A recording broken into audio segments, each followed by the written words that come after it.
The void between Jupiter and Saturn crackled with unseen energy as the UES Prometheus maintained its silent vigil. Commander Sarah Chen stood at the bridge's observation deck, her weathered hands clasped behind her back as she studied the distant pinpricks of light that marked the edge of human space. 20 years of service had taught her that peace was always temporary, but today's silence felt different, heavier, more pregnant with possibility. Contact, multiple signatures. Lieutenant Rivera's voice cut through the quiet. Unknown configuration, no match in our database. They're not broadcasting any known identification protocols. Chen's posture remained unchanged, but her eyes narrowed slightly. Humanity had spent the last century preparing for this moment, knowing they couldn't remain alone in the cosmos forever. Show me. The holographic display materialized before her, showing 12 sleek vessels arranged in a perfect geometric formation. Their design spoke of advanced engineering. All curved lines and seamless construction, without a single visible external component. They were beautiful, in the way that all deadly things could be beautiful. They're scanning us, Chief Engineer Pottle reported from his station, dark fingers dancing across haptic interfaces. Impressive tech. They're using some kind of quantum tunneling sensor array, but they won't get past our adaptive shielding. The Prometheus represented humanity's greatest achievement in defensive technology. Its hull contained billions of microscopic quantum computers that could reorganize matter at the subatomic level, making the ship essentially immune to conventional scanning techniques. It was just one of countless innovations born from humanity's paranoid preparation for first contact. They're transmitting, Communications Officer Jackson announced. It's not in any language we know, but the AI is working on it. Structure suggests it's some kind of formal declaration. Chen allowed herself a small smile. Let me guess. They're demanding our immediate surrender and submission to whatever empire they represent. Jackson's surprised look confirmed it before she could speak. How did you? Because that's what we would do, if we were them, Chen replied. Any sufficiently advanced civilization would want to establish dominance early. The question is whether they're prepared for us to say no. The alien transmission finished translating across their neural interfaces. The Kraxan Empire, as they called themselves, had indeed demanded Earth's immediate submission and integration into their benevolent collective. They claimed to rule over 1,000 worlds and offered humanity the choice between peaceful submission or forceful subjugation. Send them our response package, Chen ordered. The package contained humanity's carefully crafted first contact protocols, a combination of scientific achievements, cultural information, and a firm but diplomatic assertion of Earth's sovereignty. It also contained subtle hints about humanity's defensive capabilities, carefully crafted to warn without threatening. The response was immediate and violent. The Kraxan ships shifted formation, weapon systems charging with visible energy signatures. They're targeting our primary reactor, Tactical Officer Zhao reported calmly. Standard Alpha strike pattern. They're not very creative, are they? No point in being creative when you're used to overwhelming force, Chen replied. Activate defensive countermeasures. Let's show them why humanity has survived this long. The first salvo of alien weapons fire splashed harmlessly against the Prometheus's quantum shields, the energy being absorbed and redirected into the ship's own systems. The alien vessel's next scans showed clear signs of confusion. Their sensors couldn't even detect how their attacks were being neutralized. They're launching some kind of autonomous attack drones, Rivera reported. Hundreds of them. Chen nodded. Deploy the swarm. From the Prometheus's hull emerged thousands of microscopic drones, each one smaller than a grain of sand, but containing more computing power than all of humanity's 20th century computers combined. They moved like a living cloud, intercepting and disabling the alien drones through methods that would seem like magic to less advanced civilizations. The Kraxan ships began to retreat, their formation breaking down in what was clearly surprise and confusion. They hadn't expected resistance, let alone resistance they couldn't understand. "They're preparing to jump out system," Jackson reported. "But they're transmitting one final message." Chen didn't need to wait for the translation. She knew they would be back, and in greater numbers. But that had always been part of the plan. Humanity had spent a century preparing not just for first contact, but for first conflict. They had hidden their true capabilities, developed technologies that operated on principles other races hadn't even theorized yet. "Log it in the records," Chen ordered. "First contact with the Kraxan Empire. Earth date August 15, 2487. They came expecting to find primitives. They left knowing better." As the alien ships disappeared into faster-than-light travel, Chen allowed herself a moment of reflection. Humanity had passed its first test, but the real challenge was just beginning. The Kraxan would return with a proper invasion fleet, but they would find that humanity's apparent technological advantage was just the beginning. "Send word to Earth Command," she ordered. "Tell them to activate the Chimera Protocol. It's time to show the galaxy what humanity can really do." 3 days after first contact, the Kraxan Empire returned with what they considered an unstoppable force. 200 warships emerged from hyperspace, their hulls gleaming with the accumulated technology of 1,000 conquered worlds. At their center, the flagship Eternal Dominion stretched nearly 5 kilometers from bow to stern, its weapon systems capable of reducing entire continents to ash. High Admiral Zextal stood on his command deck, his crystalline exoskeleton refracting the light of distant stars. "Show me this impudent vessel that dared to resist the Empire," he commanded, his translator converting the complex harmonics of his native speech into standard galactic basic. The holographic display showed the UES Prometheus, still maintaining its position near Saturn's rings. To the Kraxan sensors, it appeared almost insultingly small, barely a kilometer in length, with no visible weapon emplacements or defensive systems. "Their arrogance ends today," Zextal declared. "All ships, commence the purification protocol." But Commander Chen and the Prometheus were not alone. As the Kraxan fleet arranged itself into attack formation, dozens of quantum distortions rippled through space. The Chimera Protocol was now in full effect. Quantum mirrors deployed, Chief Engineer Puddle reported aboard the Prometheus. "The Kraxan are about to learn why humans spent so much time studying light shows and magic tricks." The quantum mirrors were perhaps humanity's greatest deception. Artificial space-time distortions that could bend light and energy in impossible ways. To the Kraxan fleet's sensors, it suddenly appeared as if they were facing not one human vessel, but hundreds, each one a perfect copy of the Prometheus. Impossible. Zextal's crystalline form vibrated with shock. "Their vessel is multiplying." "No, Admiral," his science officer corrected. "These are some form of advanced holograms, but our sensors cannot distinguish them from the original. They're somehow bending space-time itself to create perfect replications." The Kraxan fleet opened fire, their energy weapons and graviton torpedoes lighting up the space between Saturn and Jupiter like a new sun. But their targeting computers couldn't determine which Prometheus was real, and the quantum mirrors reflected their attacks back at random, creating a chaos of friendly fire incidents throughout their formation. "Launch the Nexus swarms," Chen commanded.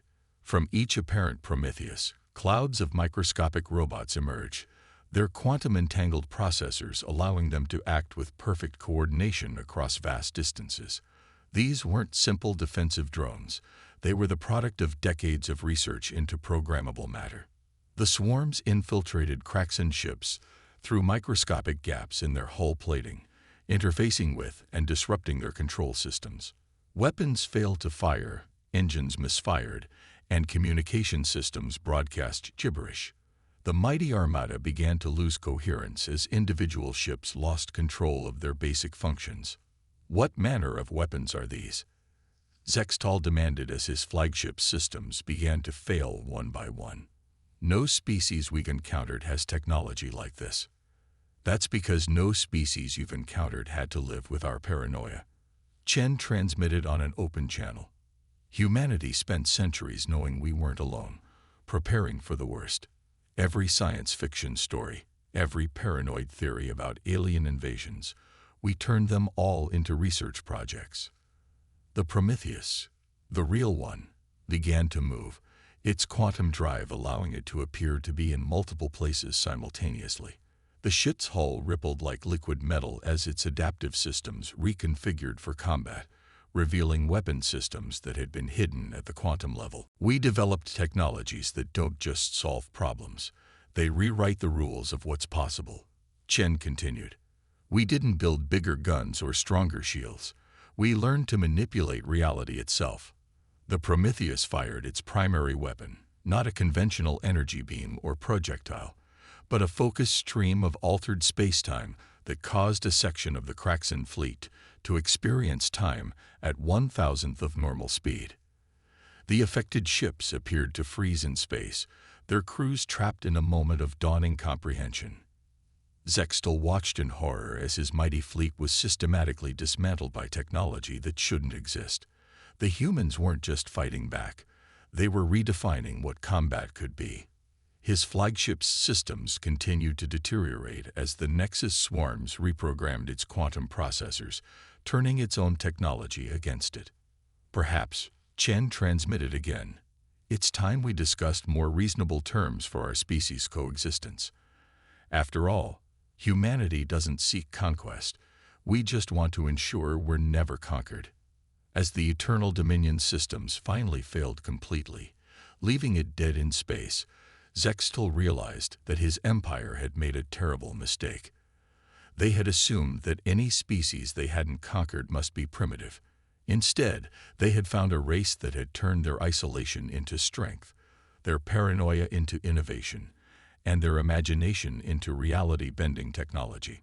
The dance of giants was ending, and humanity had led every step.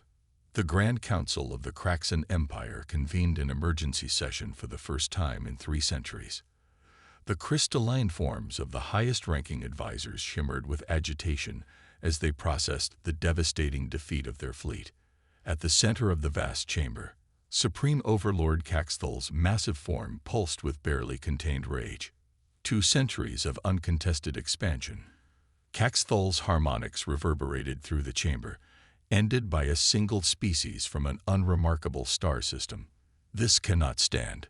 The tactical displays showed the remains of their defeated fleet, still frozen in time near Saturn. The human vessel that had caused such devastation had disappeared, leaving behind only quantum echoes that confused their most sophisticated sensors.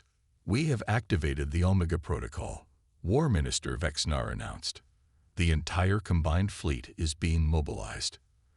5,000 ships, including our world breakers. Even these humans cannot stand against such force. But on Earth, humanity was far from idle. In underground facilities spanning every continent, long-dormant systems were awakening. Commander Chen stood in the heart of Luna Base Alpha, watching as humanity's greatest secrets prepared for war. Project Prometheus was just the beginning. General Zhang explained to the assembled Earth Defense Council. It was our proof of concept, showing that our theoretical physics could be weaponized.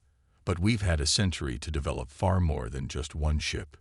Deep beneath the lunar surface, massive fabrication systems hummed to life. They weren't building traditional ships or weapons. They were creating something far more ambitious. Quantum computers calculated impossible equations, bending the fabric of reality itself to humanity's will. The Kraxan combined fleet emerged from hyperspace in waves, their ships blackening space with their sheer numbers. World breakers, massive vessels capable of destroying planets, took up position around the solar system. Their arrival was meant to instill terror, to show humanity the futility of resistance. Instead, they found Earth's orbital space empty. No ships, no stations, no defensive platforms, just silence. They're hiding. Caxthal sneered from his command throne aboard the Empire's greatest vessel, the World Ender. Scan for quantum signatures. Find their precious Prometheus. But before his orders could be carried out, space itself seemed to shiver. Throughout the solar system, reality began to warp and bend. The quantum manipulation technology that the Prometheus had demonstrated was being implemented on a scale that defied comprehension. Multiple anomalies detected. The sensor officers screamed in harmony. The local space-time fabric is reorganizing itself. From the distortions emerged humanity's true defense system. They hadn't built a fleet. They had turned the solar system itself into a weapon. Geometric patterns of pure energy formed in space, creating a vast lattice of quantum-locked barriers and temporal distortion fields. "Welcome to the Sol System Defense Grid." Chen's voice transmitted across all frequencies. "We thought about building more ships like Prometheus, but why stop there? We've turned our entire solar system into a single, integrated quantum computer." The world breakers fired their planet-destroying weapons, but the energy beams twisted in impossible ways, caught in the quantum lattice that now permeated space. Some shots disappeared into temporal voids. Others emerged years in the past or future, harmlessly dissipating into the void. From Earth's surface, massive gravitational pulse generators activated, their power drawn from the planet's core itself. They didn't target the Kraxan ships directly. Instead, they began to reshape the fundamental forces holding space together. "Impossible," Vexnar shouted as his tactical displays showed the unthinkable. "They're creating artificial physics, the universal constants. They're changing them within the system's boundaries." Within the altered space, the Kraxan ships' advanced technology began to fail. Their power systems, designed to work with normal physical laws, couldn't function in areas where the speed of light itself had been locally modified. Weapons that could destroy worlds fizzled uselessly as the quantum states they relied on were rewritten. "This is why we survived all our own wars," Chen explained to the increasingly desperate Kraxan command. "We learned early that the most dangerous weapon isn't the biggest. It's the one that changes the rules of combat itself." The combined fleet found itself trapped in a web of altered reality, unable to retreat as their hyperdrives failed to function in the modified spacetime. Each attempt to break free only entangled them further in humanity's quantum maze. As the mighty Kraxan armada hung helpless in space, Shen allowed herself a small smile. Humanity had prepared for this moment not by building better weapons, but by learning to rewrite the laws of physics themselves. They had turned their entire solar system into a trap, ready to spring on any would-be conquerors. The breaking point had arrived, but it wasn't humanity that was breaking. Supreme Overlord Caxthal's crystalline form had lost its luster, dulled by the weight of impending defeat. The combined fleet, the greatest armada ever assembled in the history of the Kraxan Empire, hung motionless in space, caught in humanity's reality-warping web. The World Ender, their mightiest vessel, now seemed like little more than an ornate cage. They control the fundamental forces of the universe itself. Science Minister Lexthar's voice wavered with a mixture of fear and fascination. "Every attempt to understand their technology only reveals deeper layers of manipulation. They're not just operating beyond our understanding. They're operating beyond what we thought possible." On the bridge of the UES Prometheus, Commander Chen watched the trapped Kraxan fleet through quantum-enhanced sensors. The ship had emerged from its tactical cloak, no longer needing to hide its position. "Status of the Sol System Defense Grid," she asked. "Operating at optimal efficiency," Chief Engineer Puddle reported. "The quantum lattice is stable, and the reality distortion fields are maintaining integrity. We could keep their fleet trapped for years if necessary." But humanity had no intention of merely containing the threat. Throughout the solar system, a new phase of their defense plan was activating. Quantum processors embedded in every planet, moon, and asteroid began synchronizing, creating a vast computational network that spanned the entire system. "Begin the interface protocol," Chen commanded. Across the quantum lattice, billions of microscopic machines, far more advanced than the earlier Nexus swarms, spread through space. These weren't weapons of destruction, but tools of communication and understanding. Inside the World Ender, Caxthul watched in confusion as strange patterns of light danced across every surface. The Nanomachines were infiltrating not to destroy, but to create a bridge between species. "We're establishing a direct quantum neural link," Chen's voice echoed in the minds of every Craxan, transmitted through the very fabric of space itself. "It's time you understood exactly what you're facing." Through the link, the Craxan leadership experienced a compressed history of human development. They saw a species that had spent millennia fighting itself, developing ever more sophisticated ways of warfare. They witnessed how humanity had turned its greatest weakness, its constant fear of the unknown, into its greatest strength. "You conquered 1,000 worlds," Chen continued, "because you found them unprepared.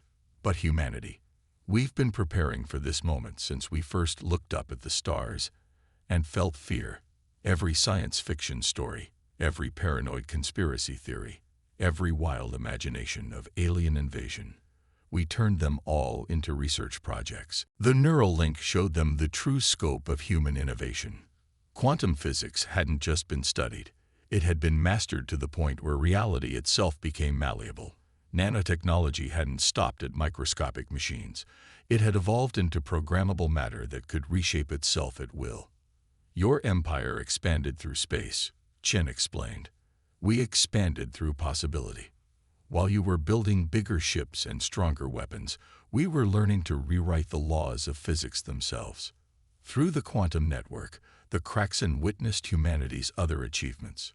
Cities that could phase shift to avoid natural disasters. Medical technology that could rewrite genetic code in real time. Power generation systems that tapped into the quantum fabric of reality itself. We don't want your empire, Chen stated firmly. We don't want to conquer or rule. But we will not be conquered, and we will not be ruled. The choice before you now is simple. Adapt to a universe where humanity exists as equals, or remain trapped in a web of your own aggression. In the Grand Council chamber, now linked directly to the world ender through quantum entanglement, the reality of the situation began to sink in. The Craxan Empire had not merely encountered a new species, they had encountered a civilization that had developed along an entirely different technological path, one that made their own achievements seem primitive by comparison. Perhaps, Science Minister Lexthar suggested, his crystalline form resonating with newfound respect. It is time we learned from these humans, rather than attempting to dominate them. Their understanding of reality itself, it could revolutionize our own civilization. As the quantum neural link faded, leaving the Craxan leadership to contemplate their situation, Commander Chen allowed herself a moment of reflection. This was why humanity had developed such overwhelming defensive capabilities, not to destroy potential enemies, but to make warfare against Earth so monumentally futile that peace became the only logical option. The tables had turned, but this was not the end of the story. It was, perhaps, the beginning of something far more interesting. A future where humanity's paranoid preparation could be transformed into tools of progress and understanding. One standard galactic year after the confrontation in the Sol system, the landscape of interstellar politics had transformed beyond recognition. The grand halls of the Galactic Concordat, once the exclusive domain of the Craxan Empire and its subjugated allies, now hosted representatives from Earth. Commander Chen, now serving as humanity's primary diplomatic representative, stood before the assembled delegates of 1,000 worlds. The chamber itself was a testament to the changes wrought by humanity's emergence. Quantum-enhanced communication systems, developed through collaboration between human and Craxan scientists, allowed instantaneous transmission across the galaxy. The once rigid hierarchy of the Empire had given way to something new, a cooperative alliance of civilizations, each contributing their unique perspectives and technologies. The universe is vast, Chen addressed the assembly, her words carried through quantum channels to every corner of known space. But our greatest frontier was never the physical distance between stars. It was the distance between different ways of thinking, different approaches to understanding reality itself. In the years since the failed invasion, humanity had begun sharing carefully selected aspects of their technology. not the reality warping weapons or system-wide defense grids, but the underlying principles that had led to their development. The results had been revolutionary. Former Supreme Overlord Caxful, now serving as the Chief Administrator of Scientific Exchange, rose to speak. His crystalline form had evolved, enhanced by collaborative research into quantum biological integration. "We thought we had reached the pinnacle of technological achievement," he admitted. "The humans showed us that we had barely scratched the surface of what's possible." The displays around the chamber showed the fruits of this collaboration. Worlds once stripped bare by imperial mining operations were being restored through programmable matter technology. Quantum communication networks allowed instant connection between civilizations that had been isolated for millennia. Medical breakthroughs combining human quantum manipulation with Kraxan crystalline biology were extending lifespans and curing previously incurable conditions. "But perhaps our greatest achievement," Chen continued, "has been learning to transform our fears into foundations for progress. Humanity spent centuries preparing for war among the stars. Now we're learning to prepare for peace." The Sol system defense grid remained active, a reminder of humanity's capability for self-defense. But its quantum lattice now also served as the backbone of an interstellar transportation network, allowing ships to traverse vast distances through carefully controlled space-time distortions. In orbit around Earth, the UES Prometheus had become a symbol of this transformation. Its quantum adaptive hull now housed the galaxy's most advanced research facility, where scientists from hundreds of species worked together to push the boundaries of what was possible. "We stand at a crossroads," Chen addressed the assembly. "The power to reshape reality itself is now within our collective grasp. The question before us is not whether we can use it, but how we choose to do so." Deep in the chamber, Science Minister Lexthar's sensors detected a familiar quantum signature. The nanomachines that had once been used to establish first contact with the Kraxan had evolved into a galaxy-wide network of quantum-entangled particles, creating a shared consciousness that transcended species barriers. "Our civilization once expanded through conquest," Lexthar observed. "Now we expand through understanding. The humans didn't just defeat our military. They showed us a better path forward." The assembly chamber itself was changing as he spoke, its structure shifting and flowing through programmable matter technology. It was a living symbol of the new order, adaptable, dynamic, and built on cooperation rather than domination. "The legacy we create today," Chen concluded, "will echo through the stars for generations to come. Not as a testament to any one species' superiority, but as proof that our greatest achievements come when we combine our strengths."